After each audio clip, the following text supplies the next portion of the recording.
Howard was anxious about going to daycare on Monday. Aside from the embarrassment of having everyone treat him like a little boy, Anita had promised to blister his fanny if he screwed up and revealed who he really was. Anita had to open the door to the Suburban for him when she loaded up the van. He had shrunk so much that he could no longer reach high enough to open the car door. Once the door was open, he saw that the elevated floorboard of the van was much too high for him to clamber inside on his own. The running board between the fenders that was intended as a step into the van was at the height of his chest. He looked up at her helplessly and waited for her to assist him into the van. Anita saw his difficulty immediately. She bent down, put her hands underneath his arms, lifted him up and sat him in the back seat. Then she buckled his seat belt for him and closed the door. She went to the front door of the van, opened it and got in the driver's seat and drove them to her company. Howard fidgeted in boredom and apprehension as he sat in the back seat. He was so short that he could barely see over the top of the door's tall frame, and the baby talk that Anita forced him to use precluded any sort of adult conversation to pass the time. He wasn't interested in the other cars on the freeway anyway. His only interest in other drivers had been the expressions on their faces as he left them in the dust. With Anita as the Suburban's cautious driver, that pleasure had departed along with all his other adult diversions. All he could think about was how the workers at the daycare center would treat him. It was bad enough that Anita acted as if he was a toddler in fact, but he couldn't stand the idea of having strangers care for him like a little boy. Howard sighed heavily in frustration. It was going to be a long, long day. Anita parked the Suburban, then came around to the rear door to let him out. Howard had never been inside her company building. Security precautions had only allowed him to see it from the outside. The research that was conducted at company headquarters precluded any visitors from entering without proper clearance. Anita held his hand while they walked to the main entrance and turned left at the guard station to arrive at the company's daycare center. When Anita pulled the heavy door to the daycare open and led him through the portal, a waft of cool air-conditioned atmosphere scented with a slight fragrance of perfumed diapers struck Howard. He toddled in at Anita's side, struggling to keep up with her long pace on his short legs. The receptionist smiled at the two of them as they walked toward her desk. Anita had dressed him that morning in a baby blue t-shirt with yellow duck print to contrast with his juvenile denim overalls and wide white toddler shoes. It made him look more like a 3-year-old than the 4 years he ostensibly possessed. To heighten the effect, Anita had ordered him suck his thumb as they entered to exaggerate his already immature look. From the look on the receptionist's face, Anita's ploy had worked. She grinned broadly as they approached and waved to Howard patronizingly when they stopped in front of the counter. Anita spoke quietly to the woman for a few minutes and introduced herself. Once the receptionist had properly identified Anita and her adopted son, they were admitted to secured area of the daycare's interior to wait while one of the supervisors was summoned to formally enroll the child into their custody. Howard was horrified to see that the daycare's small clients were no older than 5 years old at best, and that most of them were from 2 to 3 years old. Diapers were worn in lieu of pants by most of the children, who played happily on the huge carpeted play area that lay behind the short wooden bars that separated the toddler's play zone from the rest of the center. Mounds of building blocks were piled in a corner of the play area while the balance of the area was scattered with brightly colored children's toys. He noticed that sucking one's thumb appeared to be de rigueur behavior at the daycare. Not a single child's mouth whose hands were unengaged was free of either a thumb or a pacifier. They crawled and tottered about the carpet, moving from toy to toy without let or interference. Several members of the group of older children were dressed in nothing more than t-shirts and training pants. They played on their hands and knees among the younger toddlers without any embarrassment over their regressive method of locomotion. Occasionally, one of the ambulatory children would amble gaily across the area in quest of some fascinating toy, only to fall down and grasp the childish amusement the moment they reached their objective. One little boy, who looked like he was about 3, was dressed in nothing but a diaper. He got up from where he had been playing and dashed helter-skelter across the room. When he reached the other side, he tripped over a toy and landed flat on his face. Immediately he began to keen in a high-pitched wail of surprise and hurt pride. 2 of the attendants rushed over to see if he was injured. After a perfunctory examination, They satisfied themselves that he was unhurt, and after helping him blow his nose, they left him where he was on the carpet. The little boy continued to weep for several minutes after the accident, sniveling over his imagined injuries. The supervisor came and introduced herself to Anita, pointedly excluding Howard from the adult conversation. Anita gave the supervisor various papers granting the daycare permission to treat in an emergency as well as a signed contract for their childcare services.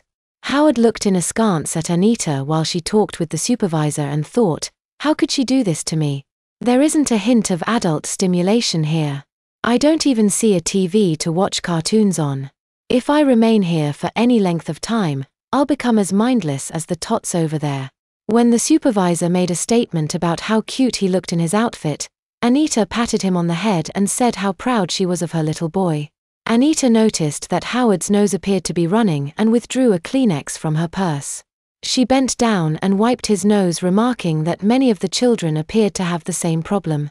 The supervisor chuckled and said that it was normal for small children to have runny noses until they reached school age. She assured Anita that there wasn't anything communicable going around the daycare center and excused herself after having delegated one of her workers to see to Howard's needs.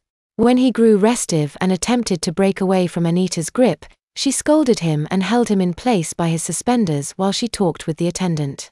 Howard ground his baby teeth together in anger. First, Anita forced him to dress like one of these toddlers, and then she treated him as if he was one of the sniveling infants he saw arrayed in play in front of him. "What's next?" he thought to himself.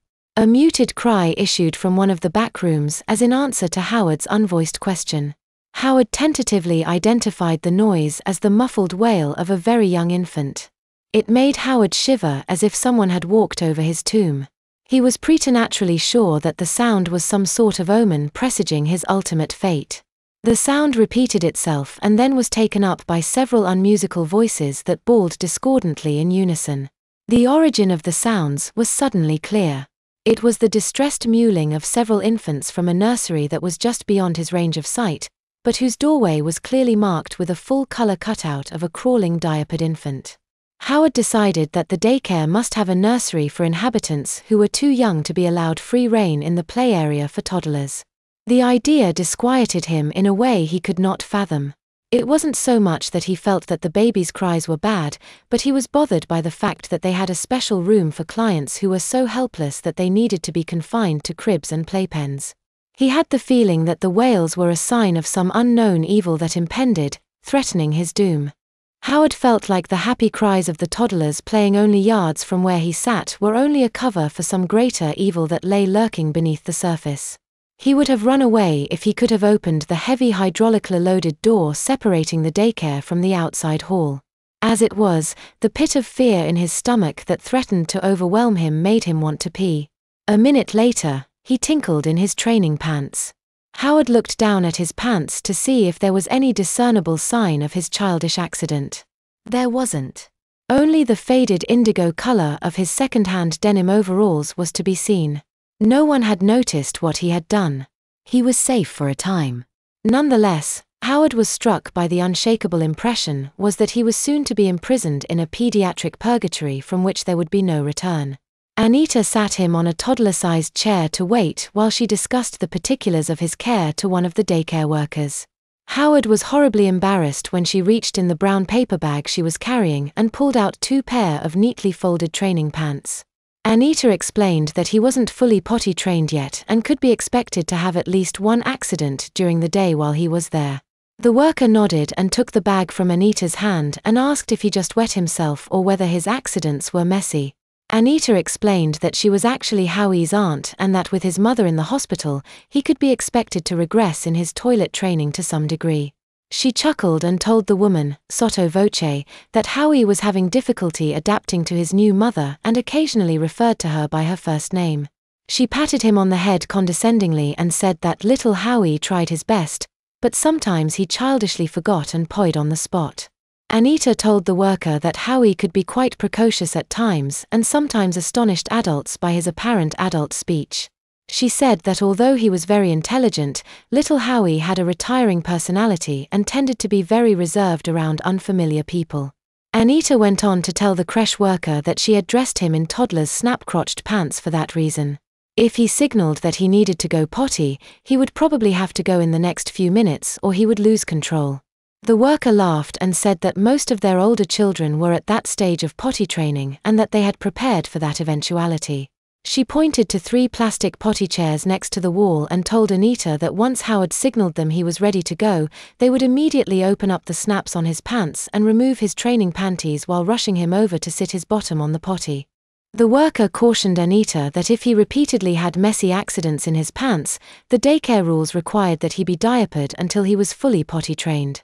The worker was pointed in saying that the daycare couldn't be expected to do more than public schools and that elementary schools had their own problems with older children who weren't potty trained. Anita agreed to the conditions and asked what they would be serving for lunch that day for the children. The woman told her that they had carrot sticks for the mid-morning snack, quartered peanut butter and jelly sandwiches on whole wheat for lunch with tangerine wedges for dessert and raisin oatmeal cookies for the afternoon snack. She went on to tell her that a half-pint carton of whole milk was provided for each child with every meal or snack. If the mother desired it, chocolate milk could be substituted for whole milk for the child's afternoon snack. Howard frowned at the mention of carrot sticks and milk for his mid-morning snack. He hated carrots and could not abide milk as a drink. She went on to say that a TV was provided in another room reserved for the entertainment of the older children, but tots in Howard's age group could not be trusted not to throw something at the TV and break the picture tube unless an attendant could be spared to watch them constantly. Howard would have to be restricted for safety's sake to the toddler area of the nursery. The attendant assured Anita that there were plenty of toys in the toddler area for Howard to divert himself with so he wouldn't miss his cartoons on TV. Howard was not looking forward to his experience at the daycare. He took his thumb out of his mouth momentarily and looked at it.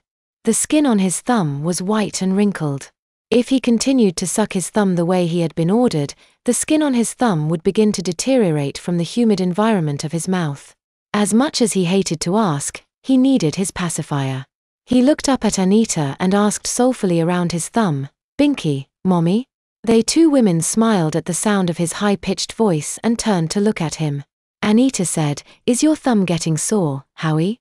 He looked at the women and admitted as a runnel of drool coursed its way down his chin to land on his t-shirt, "Uh-huh." Anita turned to the attendant as she reached in her purse to get out Howard's pacifier and said, "You know I've tried to get Howie to give up his binky, but he insists on sucking either his binky or his thumb. His poor little thumb gets so irritated from the constant sucking that I've given up on trying to break him of sucking his pacifier. Maybe when he gets older, he'll stop on his own." Anita punctuated her final sentence by inserting the pacifier in his mouth. Then she pinned the ribbon which was knotted to the pacifier's ring to the bib of his overalls with a diaper pin. He groaned inwardly when he saw the decorative head on the diaper pin. It was a yellow duck head and matched the pattern on his t-shirt. Howard was completely humiliated by the byplay with the pacifier and the duck-headed diaper pin. Anita had managed to twist his simple request into a testament to his infantine immaturity. He'd be lucky if the minute Anita left the daycare the attendants didn't strip him of his clothes, then diaper and drag him off to spend the rest of the day in a crib in the infant's nursery. Anita picked him up and kissed him goodbye on the forehead like an affectionate mother, then handed him over to the attendant. Anita handed the attendant his blankie and a large yellow plushy duck while informing the attendant that the duck was Howie's favorite toy. She finished by telling her it was okay for little Howie to have chocolate milk in the afternoons. The daycare worker turned him around so she could put her arm under his bottom to support him, then she turned away to carry Howard to the playroom to mingle with the other toddlers. The last he saw of Anita that day was the sight of her going through the door to the daycare while he looked over the attendant's shoulder. For the rest of the week, Howard was taken to the daycare center as his body continued its slow regression into infancy. His life at home continued pretty much as it had before. As long as he obeyed Anita's orders to the letter, she was as loving and kind to him as if she had been his own mother. As the week passed, he began to have fun at the daycare center in spite of himself. He delighted in constructing miniature buildings and towns with the wooden blocks the center provided, and he discovered that finger painting was a pleasant diversion, although his deteriorating dexterity caused him to get the paints everywhere. He got used to having his wet pants changed by strange women and didn't make a fuss when they checked his temperature rectally each day after weighing him on the doctor's office scale they kept next to the nursery door. Howard found chocolate milk he was given with his cookies each afternoon at the center to be cloying at first, but after the third day he became quite fond of the chocolatey drink. His incontinence steadily worsened every day until he began to have occasional dirty accidents in the training pants as well as frequently wetting them. At least his regression seemed to be slowing. His body only shrank slightly during the week.